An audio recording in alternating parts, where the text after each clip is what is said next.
En ce moment, moi, je vois de plus en plus de personnes dire que YouTube, c'est devenu nul. D'ailleurs, c'est très probable que tu aies cliqué sur cette vidéo car tu penses que c'est le cas. Mais non, c'est absolument pas le cas. YouTube n'est pas devenu nul. Et je vais t'expliquer pourquoi. Mais tout d'abord, ça vient d'où ce sentiment d'ennui que les gens ont maintenant lorsqu'ils vont sur YouTube?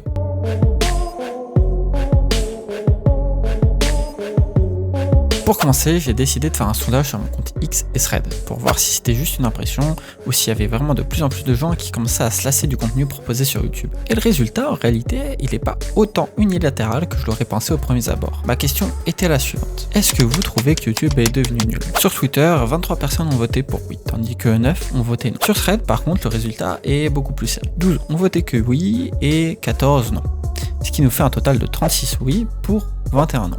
Et donc un résultat global de 63% de oui et 37% de non. Alors on voit quand même une grosse majorité de oui, mais je m'attendais en réalité à beaucoup plus que ça au début, surtout quand je vois le nombre de personnes qui disent que justement ils s'ennuient sur YouTube. Alors t'es bien sympa, mais 57 réponses ça suffit absolument pas pour affirmer quelque chose. Alors oui, c'est clairement pas un nombre de réponses suffisantes pour se permettre de dire qu'une majorité de personnes trouvent que YouTube est devenu nul.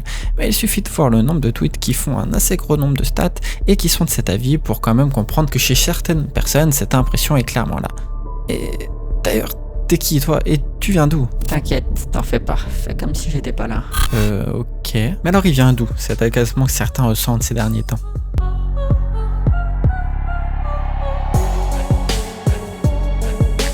Pour pouvoir comprendre d'où vient cet agacement, il est important de regarder d'où vient YouTube et ces changements qu'il y a eu sur la plateforme au fil des années. Alors, je vais surtout vous parler de certains moments clés. On va pas faire toute l'histoire de la plateforme, sinon la vidéo va durer une éternité. Tout d'abord, en 2007, YouTube met en place le système de partenaire YouTube. En gros, la monétisation, et qui, les anciens s'en rappelleront, était gérée par ce qu'on appelait des networks. Niveau interface, on voit que les vidéos recommandées sont en grande majorité des vidéos déjà assez populaires.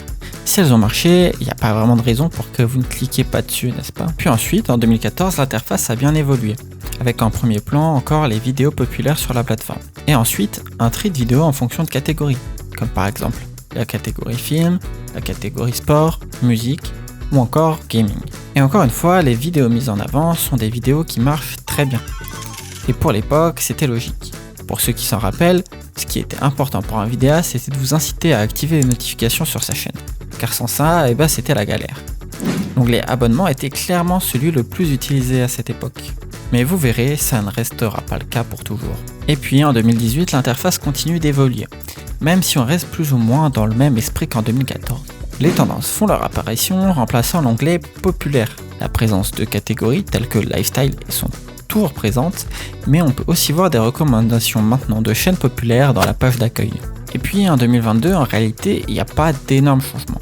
On voit que les tendances s'effacent un petit peu, son onglet sur la gauche est remplacé par les shorts, mais toujours présent sur la page d'accueil. Et puis on arrive au YouTube d'aujourd'hui, en 2024. En termes d'interface, on peut voir un grand changement par rapport à 2022, pour notamment ce qui concerne les shorts qui ont totalement fait effacer les tendances, même si en réalité elles sont toujours présentes, mais juste beaucoup moins mis en avant. Le bouton pour accéder aux tendances est toujours là, mais en réalité il est dans Explorer. Alors j'ai pas fait attention si en 2022 c'était le cas, au moment où je regarde ça je crois pas, mais c'est très possible qu'en fait en réalité juste le bouton des tendances à gauche n'ait pas été remplacé entièrement par celui des shorts, mais qu'il a juste été remis plus en bas, un petit peu au même niveau que les catégories telles que sport, actualité, jeux vidéo et les directs aussi. Par contre, on peut voir qu'en termes de créateurs, on ne se retrouve pas forcément avec les plus populaires de la plateforme sur sa page d'accueil comparé à précédemment. On voit aussi que des créateurs beaucoup plus petits sont mis en avant par l'algorithme, là où à l'époque les plus petits créateurs étaient relégués au second plan et devaient compter encore plus sur la chance pour être découverts. Oui, ok, c'est bien sympa ton petit récap, mais je vois absolument pas le rapport au final. Attends, laisse-moi le temps d'y venir, justement, j'allais tout expliquer.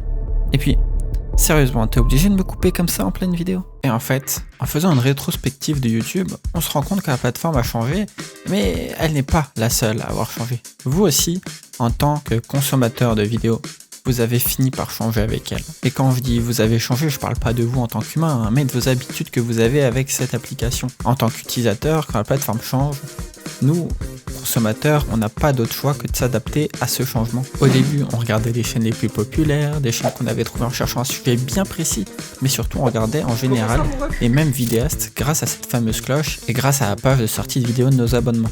Et puis petit à petit, cette habitude a évolué avec l'arrivée des tendances. C'était important pour les vidéastes d'y apparaître, pour une meilleure visibilité, et une grosse majorité des utilisateurs allaient chercher et regarder des vidéos qui apparaissaient. Et aujourd'hui, tout ça a encore fini par changer.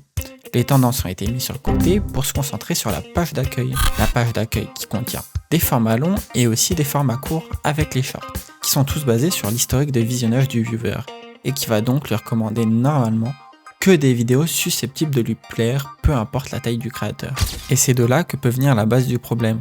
Il suffit par exemple de regarder quelques créateurs storytelling de jeux vidéo, comme Combo, The Great Review, pour avoir du contenu similaire sur sa page d'accueil. Mais si la personne ne veut pas découvrir de nouveaux créateurs, elle aura vite l'impression que personne ne sort autant de vidéos qu'avant.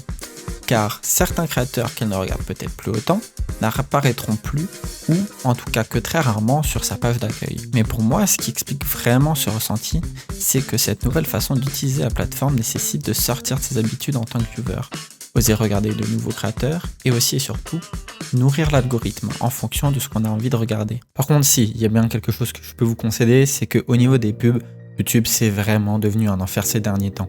Taper plus de 3 ou 4 minutes de pub sur certaines vidéos, ça commence vraiment à faire beaucoup.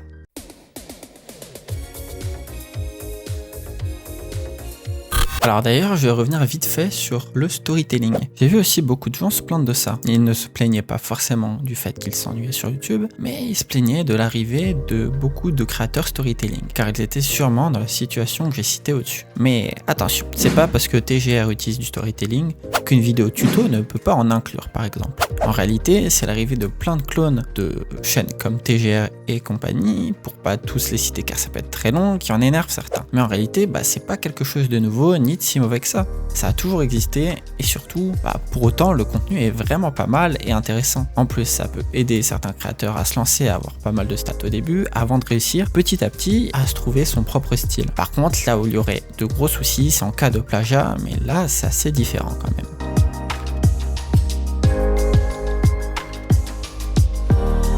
Alors oui, c'est vrai que depuis tout à l'heure, je parle de YouTube en tant que viewer, mais j'ai aussi l'impression que beaucoup pensent qu'être créateur de contenu maintenant, c'est trop tard et qu'il fallait s'être lancé plus tôt. Et c'est un sujet dont j'aimerais parler, car pour ça aussi, c'est à mon sens en partie faux. À l'époque, il y avait certes moins de créateurs, mais les plus petits n'avaient pas tant d'opportunités que ça de se développer, à moins d'avoir la chance de se faire propulser par un plus gros créateur par exemple. Tandis qu'aujourd'hui, oui, c'est vrai, on est énormément sur la plateforme à faire du contenu.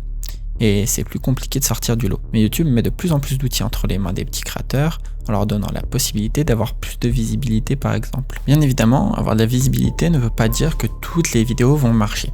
Et surtout, en réalité, ça ne fait qu'augmenter le facteur chance pour réussir sur la plateforme. Ah bah oui, on a bien vu ça avec ta dernière vidéo. Super, merci, vachement sympa toi. Tu te m'as même taclé gratuitement maintenant? Écoute, tu cherches aussi, et puis franchement, regarde, tu leur as même pas demandé de s'abonner ou de like la vidéo. Tu veux pas que ta vidéo elle marche, toi? Je fais ce que je veux, laisse-moi tranquille. Et j'allais dire donc, si vous voulez vous lancer et créer sur YouTube, c'est clairement le bon moment à mon avis. Vous avez plus de chances de vous faire découvrir, et en plus de ça, YouTube commence à mettre à disposition de tous les créateurs de très bons outils qui peuvent aider aussi bien les petits comme les gros créateurs. On a par exemple l'A/B testing qui est arrivé pour voir quelle miniature marche le mieux, et dans les prochains mois, on aura l'auto-dubbing pour doubler automatiquement les vidéos dans plusieurs langues grâce à une IA, ou encore la fonctionnalité Hi qui est une sorte de tendance pour les créateurs entre 500 et 500 000 abonnés qui feront leur apparition sur la plateforme. A savoir qu'une vidéo d'un créateur de 500 abonnés qui sera hype aura plus de points hype que quelqu'un qui a 500 000 abonnés. Tout ça est bien évidemment réfléchi pour que tout soit équitable. Alors si vous avez toujours eu envie de vous lancer, ou encore même que vous n'aimez pas la direction que prend la plateforme, n'aimez plus le contenu dessus, n'hésitez pas à vous lancer. Faites le contenu que vous aimeriez pouvoir regarder par exemple, car c'est ça qui fait que YouTube est et deviendra une plateforme de plus en plus intéressante dans le futur. Et si cette vidéo vous a plu, je vous invite à aller voir cette vidéo qui parle de Movie Star Planet, de tous les problèmes qui gravitent autour.